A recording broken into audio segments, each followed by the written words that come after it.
I was a pianist by trade, which sounds more impressive than it was.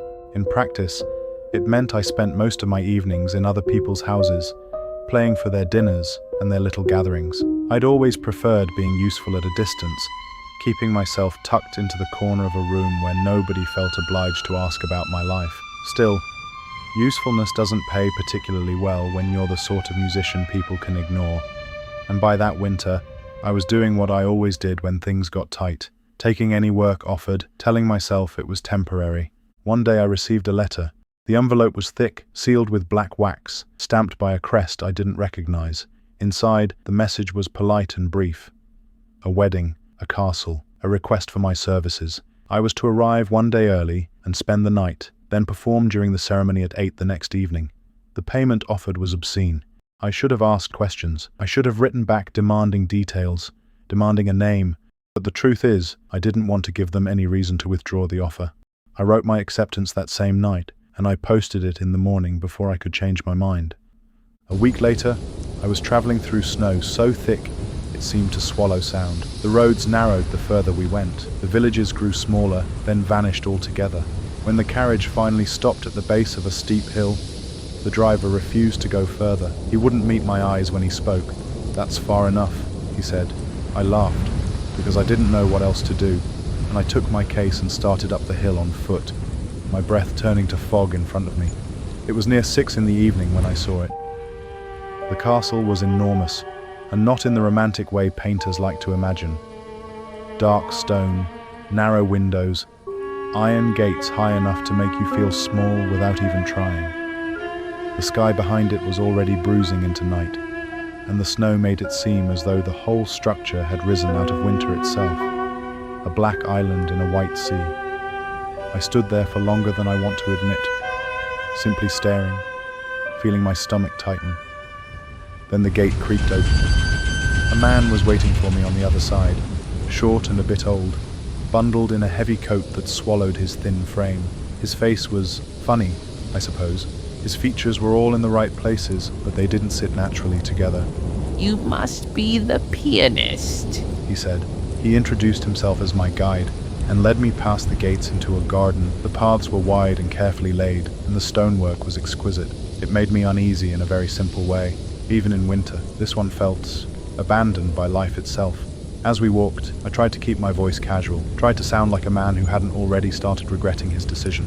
"So," I said, "the wedding. Is the owner of the castle known in the area?" The guide's smile deepened, and he didn't look at me when he answered. "Oh, there will be many people, very special guests. A very special wedding. You should be honored." "And the owner?" I pressed, forcing myself to keep walking at his pace. "The master is not a man who bothers with the outside world. He spends his time where he belongs. Here." We reached the main doors, and inside, the air was warmer. The entry hall was luxuriously grand. It looked well kept, but it was still dark. Candles burned in careful little clusters, and beyond their reach the corridors fell away into shadow that felt solid. My guide led me to a guest room so lavish it made me briefly angry. It's strange to feel resentment in a place like that, but I couldn't help thinking how many hungry winters that amount of wealth represented. How many people could have been saved from cold and sickness. "The master will see you early. He will discuss the details. Until then, rest, and do not wander." I asked him if there were others staying in the castle already. He paused just a fraction too long before answering. "They arrived." And then he smiled again, as though that explained everything. He left me there. I told myself that the night would pass quickly, that I'd sleep, then meet the owner, then play a wedding like any other, only grander, only better paid. I even tried to laugh at myself as I sat on the edge of that bed, listening to the wind scrape the windows. Then the noises began. At first they were distant, so soft I thought it might have been the house settling. But then there was a heavy stomp somewhere in the corridor outside, followed by another and another. I sat very still, and with them came voices. Not words, not anything I could understand. just sounds, whining, laughing, crying, and something like the thin keening of a person trying not to scream. It sounded like there were dozens of people in the castle. I went to the door once. I put my hand on the handle and felt how cold the metal was. And I remember thinking that if I opened it and saw something I couldn't explain, I wouldn't be able to close it again. Not physically, mentally. I'd be stuck with it forever. So I stayed in my room. I sat in the chair beside the bed and listened to the castle live its nightlife around me. At some point, I must have slept, because I woke to pale light coming through the window. I dressed quickly. The knock came almost as soon as I'd finished. The master is ready to see you. My guide led me through corridors that looked different by day, and an office was at the far end of a long passage. It was huge.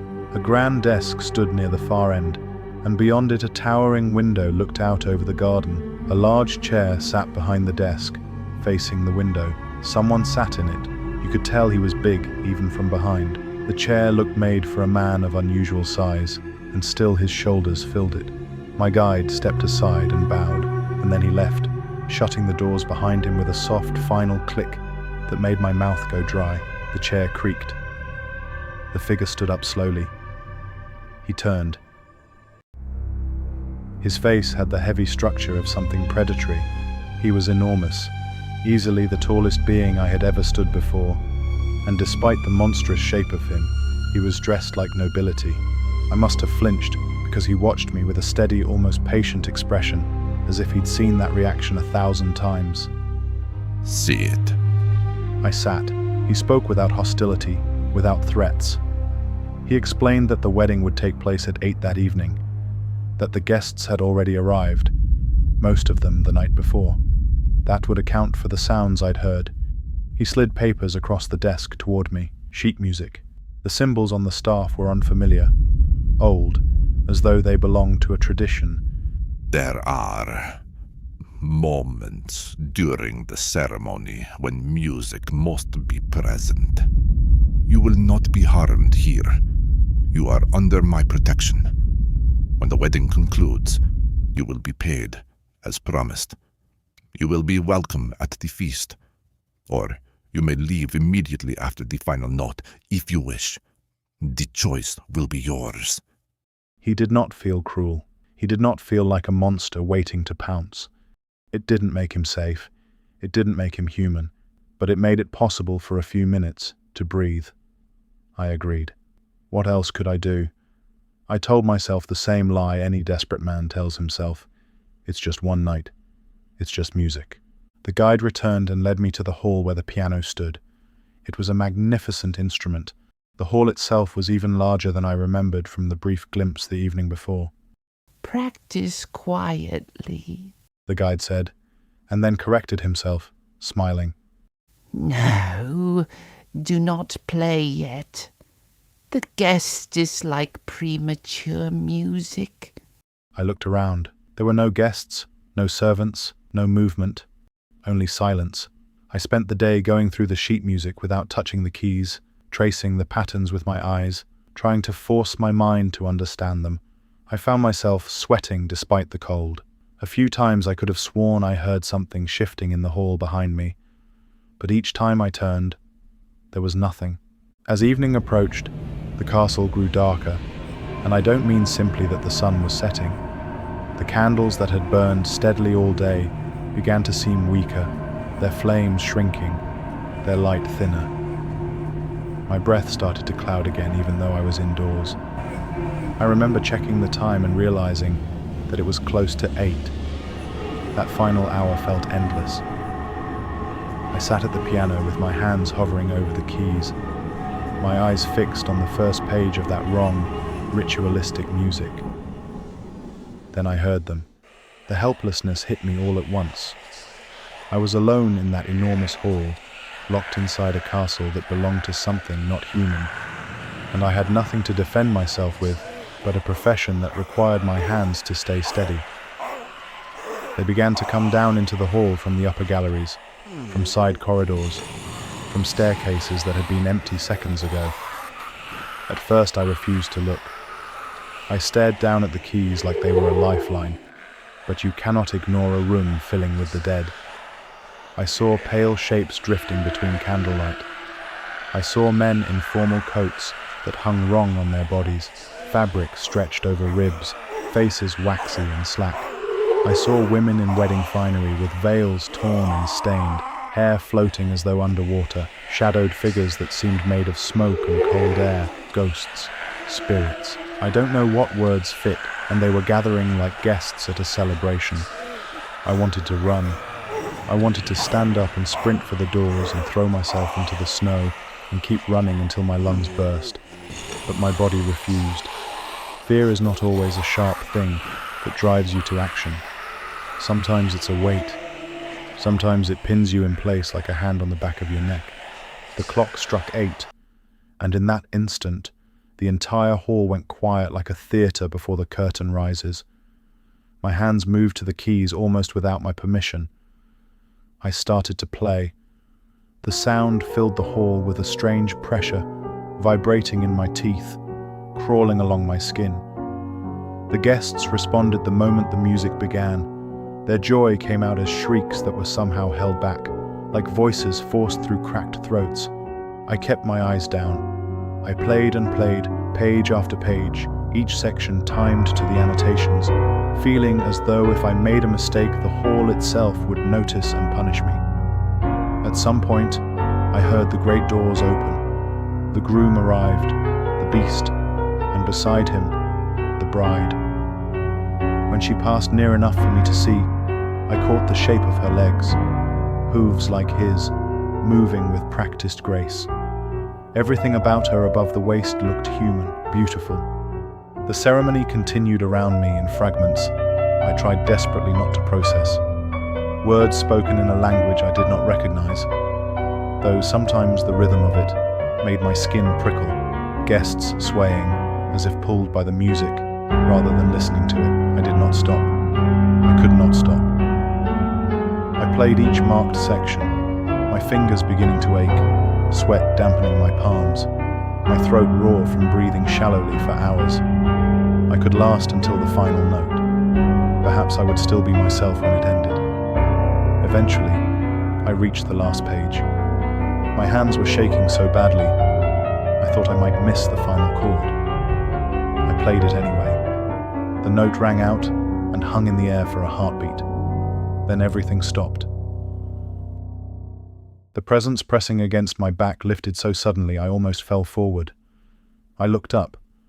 The hall was empty, no ghosts, no corpses, only the groom, the bride, and the guide stood before me. The candles were brighter now, all of them. Warmth returned to the air in a way that made me realize just how cold I'd been. The groom approached, and I forced myself not to flinch. The beastliness of him was even more apparent, and yet he smiled. It was almost sincere. The bride stepped forward beside him, her expression kind. The guide offered the payment.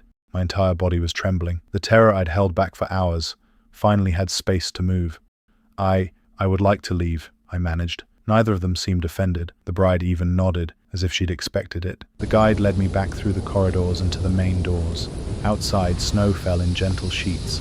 At the threshold, the guide handed me my case and smiled his practiced smile. I was halfway through mumbling thanks when his expression changed. He leaned in close. You made the right decision. He whispered. What do you mean? I asked. If you had stayed for the feast, you would have been the feast. My stomach lurched so hard I thought I might vomit right there in the snow. We feed on the living. It keeps the master strong. It keeps the bride bright. It keeps the guests interested. But he said I was protected. Oh, you were. He would not have harmed you. He keeps his word. But protection does not mean exemption. You would have been offered properly, politely. Now we must dine on animals instead, and the master will complain. He says it dulls the celebration. The gate creaked open wider. I didn't say goodbye. I simply stepped through, clutching my gold, and I walked away down the hill without looking back even once. And I didn't hear them chase me. I didn't hear screams behind me. The castle stayed quiet, letting me go like a host letting a guest depart. Sometimes, late at night, when I sit at a piano and my fingers drift without thinking, I catch myself tracing patterns that look a little like those pages of music. And when that happens, I stop immediately, because I am certain that if I ever finish that song again, someone will hear it. And they will come down the stairs, smiling, ready to celebrate.